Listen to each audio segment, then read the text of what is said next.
Good afternoon, everyone. Please keep reading, but we do want to go ahead and begin because of the program today being so full of content. We want to start. And on behalf of the Danville County Chamber of Commerce, I do want to welcome you and thank you for your time today for joining us for our 2011 Public Policy Series. And this is, of course, sponsored by AT&T. I'm Mike Paris, and I'm with Stephen Nicholas, and I have the pleasure of being president of your Chamber of Commerce. As you know, the Chamber is focused on information, services, and advocacy. Our public policy series does a nice job of incorporating all three of these points, and this year we've included informational panels, beginning with our tax reform panel earlier this year and concluding next month with one on educational reform. So again, I think next month we'll tee up a good subject. With us today, I do want to call out some special guests if you would allow me. With us today is Regina Crawford, who is the field representative in Mitch McConnell's office. Regina, thank you. And also with us is Dan Bynes, field representative for Rand Paul, who's with us. Thank you. Thank you both for coming. Hope you enjoy it. And as usual, I'm pleased to introduce our friend Dave Weller, who's the regional director and 35-year veteran. The music started when I mentioned your name. Dave is a 35-year veteran of AT&T, and he will introduce our speakers.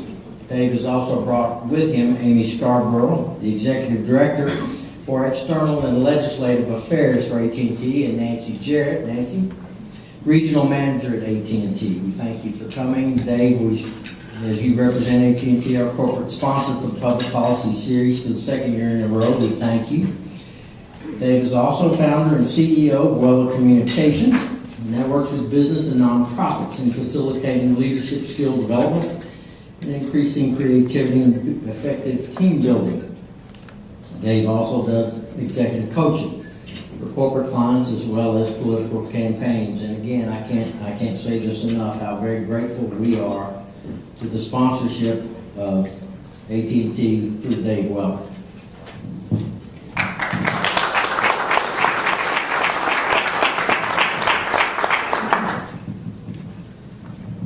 Good afternoon. Thanks, Mike. That almost makes me sound interesting. It is our pleasure at AT&T to continue to sponsor the Public Policy Series here. We think it's a great way to elevate dialogue about important issues. I'm pleased to see all of you here. Thanks for your support of these series of luncheons and for our speakers who take their time to come share with us. Tip O'Neill, in his book, All Politics is Local, said there were four essential ingredients of a campaign: the candidate, the issues, the organization, and the money. Now, over time, that's changed a little bit, but it's probably the main four core values. And the two gentlemen you're going to hear today are going to probably talk to some of those issues as they analyze the campaigns that are underway and the likely results that you'll see at next month's election. But their strategy and tactics have changed dramatically also. And when Tip was running most of his campaigns, he didn't have Twitter and Facebook and all those other kind of instruments now, the way you communicate with people. And certainly they have changed things. And I guess my one question that I've wondered, it seems like the candidates are spending more time talking to their committed faithful and less time talking to the people they need to influence. So it makes for an interesting observation of how some of these new tools work.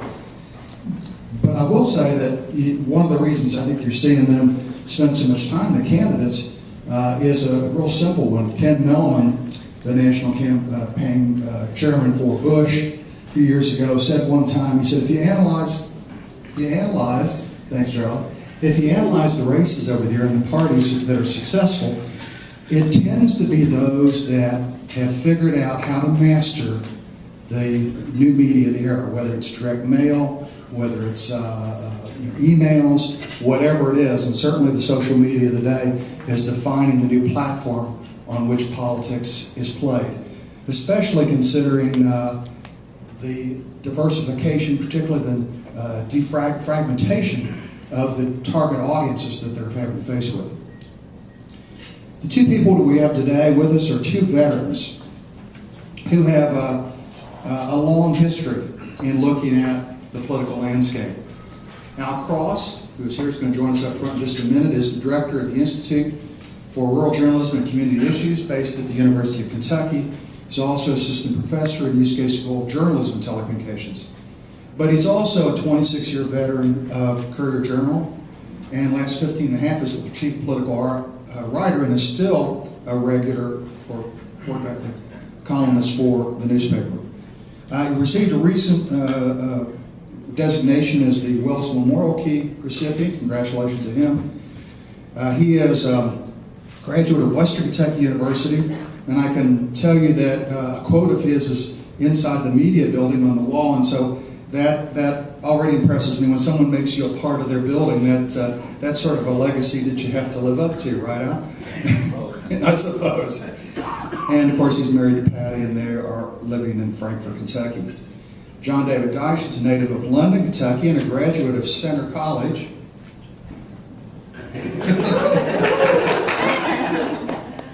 He practices law in Louisville, and he writes a regular political column for the Courier-Journal.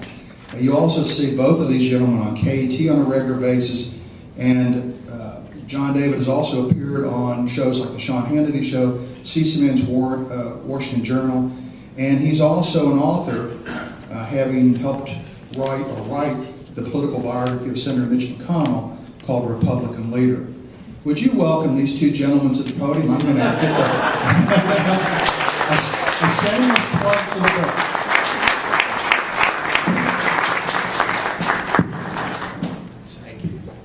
Available in mediocre bookstores everywhere. With a blurb from me on the back. We didn't decide who was going to go first, did we? Flip a coin, it may be the only value U.S. currency has. Go ahead. It is tails, your choice. I'll defer. Tails is my choice. I'm sorry. Well, since I started talking, I'll keep talking. In encounters like this, I'm usually a better straight man than I am a jokester, and I can usually depend on John David to come up with the punchlines, so I will... Those are my serious points, and you just think they're jokes. I will tee it up, and you can drive it down the fairway, so to speak. The current political situation is really strange.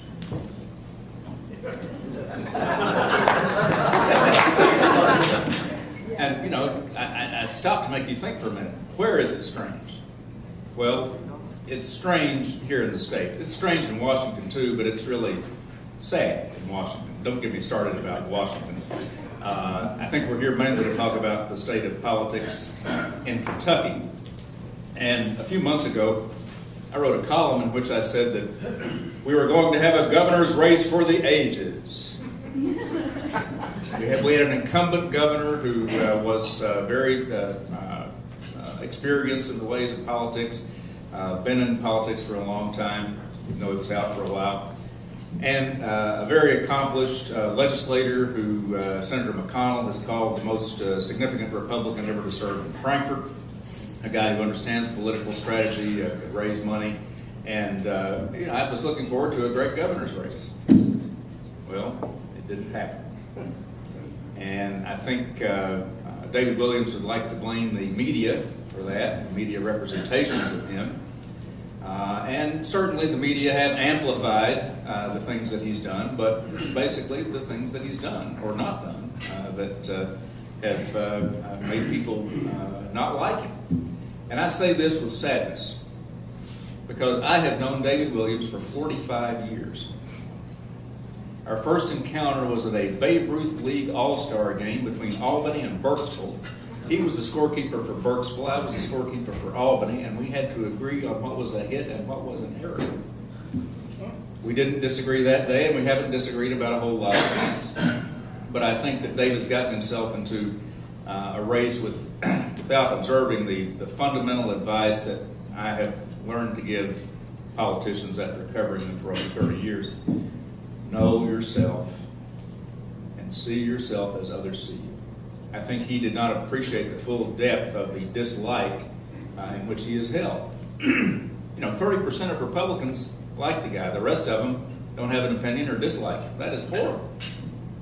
And I say it's sad because David Williams is one of the most capable legislators ever to serve in Frankfort, maybe the most capable, who knows. And he's got ideas that would set the state on a different course. Maybe not the course some of you in the room would want, but he's got a lot more ideas than Steve Beshear has, and Beshear doesn't even bother to come out and show up at most debates. So it's a strange and sad situation, and we can pick it apart further, but I've now teed it up, and get out your driver. First, I want to thank you for having me here. I love Danville, Kentucky. My mother was from Junction City. My grandmother lived in a little house on Caldwell, right up there. My brother, my sister, I, my dear wife, my daughter, 2 nephews, a niece, and a first cousin are graduates from Center College. They've sent a contingent to make sure I do not devalue the brand too much today, but I love it here. I tell people wherever I go that Danville, Kentucky is just the greatest little town you'd ever want to see, although Maysville has its good points also. I, of course, disagree with Val. I want to briefly say that I disagree with him most about Washington. It's trendy to say, oh, dysfunctional Washington, it's all terrible. I think it's functioning just as designed and intended. President Obama and the congressional Democrats overreached. We had an election. As a result of that election, the House is now in Republican control. It has slowed down, if not altogether stopped, that overreach, and despite the ugliness of the process, things have still functioned. We did get a budget deal, and the world did not end, and now we have a very well articulated debate about big philosophical issues about what government is supposed to do and be. I think that's good. I think that's healthy. So I'm not despairing. But don't get me wrong. I think we're in a dire situation, especially economically and physically. But I think that the government is now poised. This next election is now poised to chart the course. So I don't despair quite as much there. I think the governor's race is over. It pains me to say that. Because I like David Williams. I have been a big supporter of David Williams. I think he would be an outstanding governor. I think he would be the next incarnation of Louis Nunn, a progressive Republican with ideas and with courage to do things that need to be done. Now, can David Williams be arrogant? Can David Williams be a jerk? Can David Williams be mean? Emphatically yes on all of those things. And that in our therapeutic culture, that disqualifies him. Oh, he is too mean. I have to tell you, go back and read about some of the great leaders that we've ever had.